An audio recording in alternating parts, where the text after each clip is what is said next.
Hey guys, another One Take review, and today I wanted to talk about the new Beach House album, Once Twice Melody. This is probably alongside albums like Ants From Up There from Black Country New Road, which I reviewed earlier this year, a few weeks back. Probably one of the most hyped up albums of the year so far, which is saying something considering we've had quite a few of those albums, like I just said with the Black Country New Roads, the Mitski, just so many kind of really hyped up releases for the past months to even years sometimes, depending on what you go for. And while I can't always say that I always agree with what sites like, say, Rate Your Music and Album of the Year say about certain bands or artists, I have always kind of been a big fan of Beach House's style. And I don't think that Once Twice Melody is any exception. In fact, I actually think it's kind of the opposite. I think this might be one of, if not the duo's best record so far.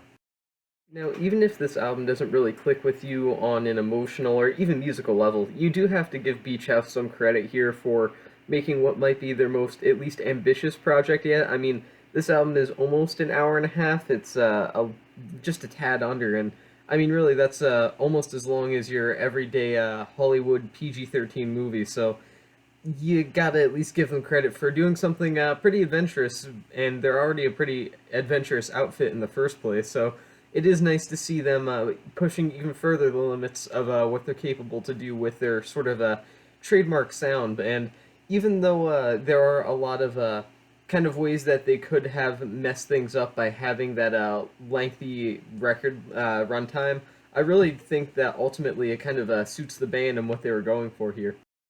I mean, really, I wouldn't blame you for thinking that this album would ultimately run out of interesting ideas or just general concepts or just kind of become sort of samey after a while, at least at some point throughout its, again, pretty lengthy, even intimidating runtime, but somehow it really doesn't, even though Beach House do have a consistent sound throughout all almost little over 80 minutes of the record. It does kind of manage to stay repeatedly fresh and exciting, and it never really just sort of tapers off into pointlessness that makes me feel like this needs to be cut down. Almost every album that I've heard that's been this length has had at least one song, or even not even a specific song, but at least like a solo or something that just feels like it could have been cut out. But this new Beach House album just doesn't have anything like that at all.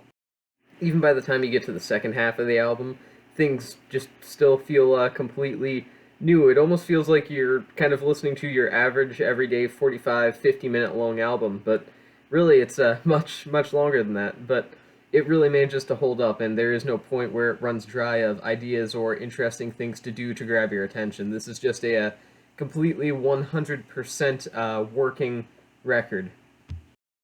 I think part of me is also saying that because of the fact that this album is theoretically divided up into four different chapters, that I do think make for an interesting listening experience overall.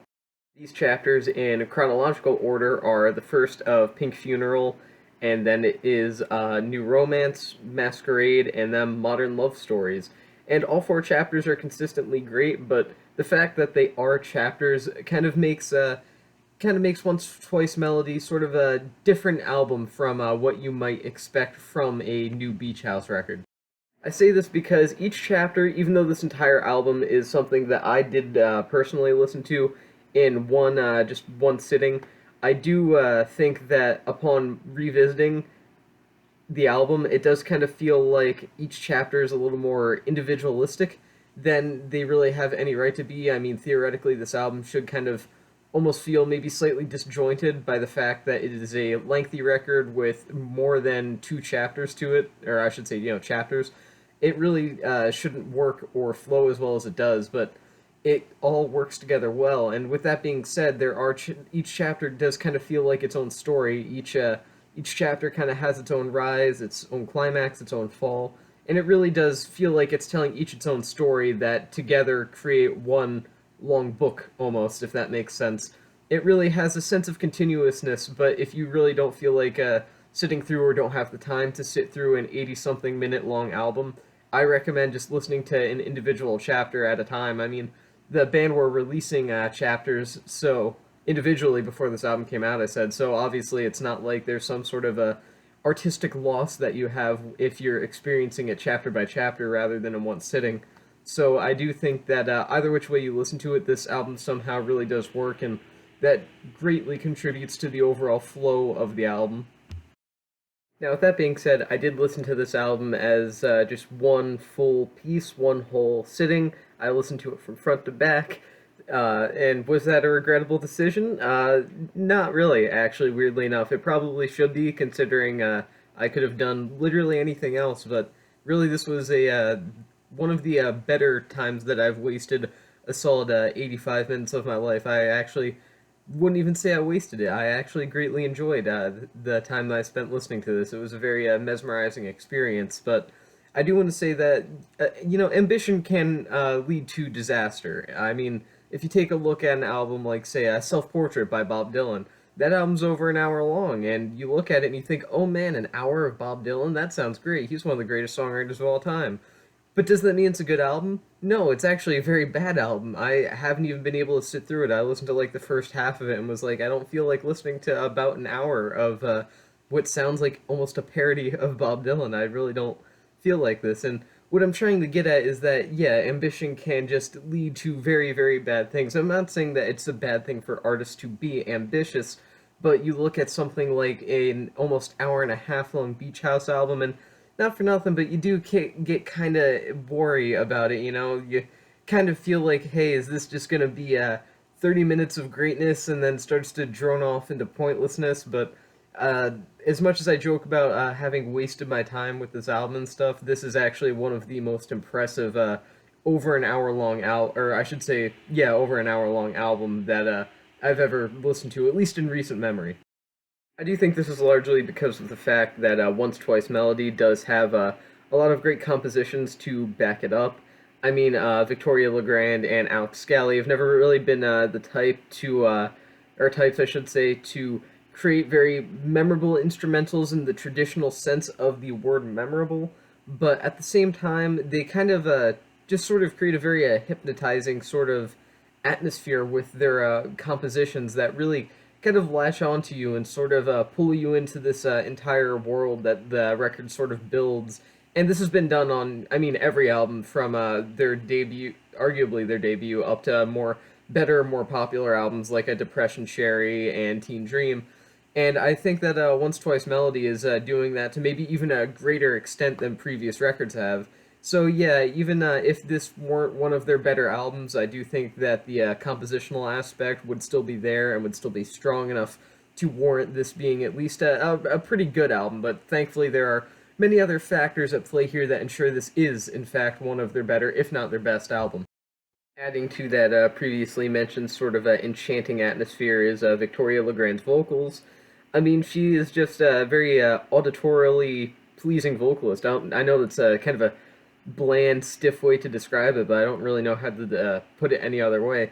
She obviously doesn't like soar to epic heights or anything like that, but she's just a very hypnotic performer. I do think that she's very relaxing to hear, but at the same time, she sort of has this casual, cutting emotional delivery that really kind of packs a punch when most others that try to attempt that same style just can't do it the way that she does, and I do think that really shows here, and I would argue that maybe Once Twice Melody has some of Legrand's best vocal work so far of her career. And again, I've said this about almost every other thing in this review so far, but Beach House have done some absolutely amazing work just across the board, so I think it's really impressive that some of her performances here are actually managing to be among her best. Now, while many of the positive aspects of Beach House's music are kind of cranked up to a nice 11 here throughout Once Twice Melody, I do think this record also kind of sees them improve on what the duo have already always kind of done best, which is providing these really intricate and just very moving kind of soundscapes that just really kind of surround you overall. I mean, something about this album just feels very final, almost. By the time the fourth chapter rolls around, Modern Love Stories, it just kind of feels like whatever universe has been built is just kind of shattering and falling apart, but in a very calm, collected way. Like, everybody's been expecting this and they've learned to accept it, and it's just happening, and there's nothing you can do about it. And that makes things sound a lot more bleak than they actually are here. This is actually a very kind of warm, inviting record, but again, like I said, there's that sort of a bittersweetness about it that just kind of feels like everything's crumbling apart, but you're okay with it, and that's sort of the record or emotion that this record sort of carries over to the listener throughout its runtime. And I personally think that it's pretty beautiful. Once Twice Melody kind of feels almost like, I guess you could say, the soundtrack to maybe the turning of a very important page in somebody's life. If you even wanted to get kind of over dramatic with it, you could say it soundtracks the ending of a life well lived, death of a person who has just lived a very good life and sort of moving on from uh, life itself to whatever maybe after death. And I know that's sort of a very dramatic way of looking at it, but I do think this album, when you're finally just kind of get engulfed in its world that it builds, just it really does kind of feel very intense, even though musically itself it's not, in theory, an intense record. And whatever you think this album is suited for, I can at least say that it sounds very important. And I do think that important is an odd word to use to describe an album outside of a historical influence context, but the world it manages to build just kind of feels like it's the one thing you need to be focusing on when you're listening to it. And I know that doesn't really make any sense because that kind of means that you should be ignoring the instrumentals, which you shouldn't because there are some great instrumentals here, but there's just something about the whole entire universe that is built by this record that kind of feels very unique and different, and probably, even though they kind of build a world within each of their own individual albums, Beach House, it just feels like Once Twice Melody kind of does more world building, I guess you could say, than most other dream pop albums with similar ambitions have done in a while. So overall, Once Twice Melody might be the best Beach House album so far in a sea of really fantastic records overall. And as far as 21st century bands and artists and just musical collectives go, the Victoria Legrand Alex Scally duo that is Beach House really might be one of the few to truly achieve legendary status. And I think the fact that they've had so much mainstream success that I do think a lot of people have kind of forgotten about. I mean, this band has had set multiple albums chart within the top 10 on the Billboard charts now. I think it's really fantastic to see. I mean, obviously, it's not like it's some new unexpected thing. I mean, Depression Cherry and Bloom kind of really did chart very highly and were very commercially successful. But my point is, it's nice to see such a very creative, emotionally moving band do as well as they are. I'm sure this album's gonna probably do pretty good as well. I would at least hope so.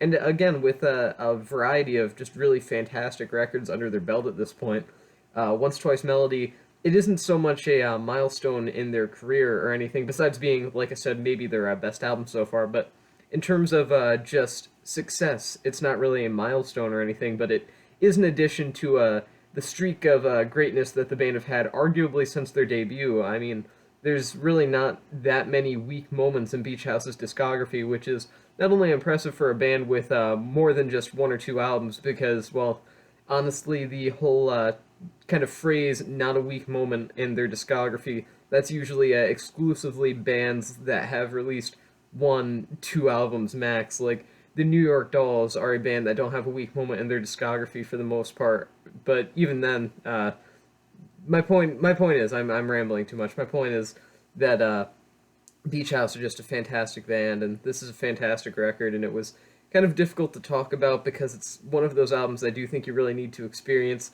Thus, my rambling on. I'm just trying to say things that I can't exactly put into words. It's kind of difficult to explain this album, and I like I said earlier, you can just listen to the individual chapters, and when I revisit this album on my own time, casually, not for reviews or anything, I probably will just listen to individual chapters at a time.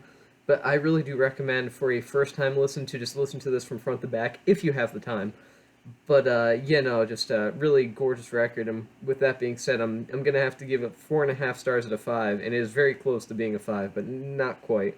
But who knows? In a couple of years, when I inevitably listen to this front to back again, and I probably revisit it with another video review or something like that, maybe, who knows? I might give it a 5. But for the time being, 4.5 stars out of 5. It's an amazing record. And with that being said, that is the end of this review, and I will see you guys in the next one.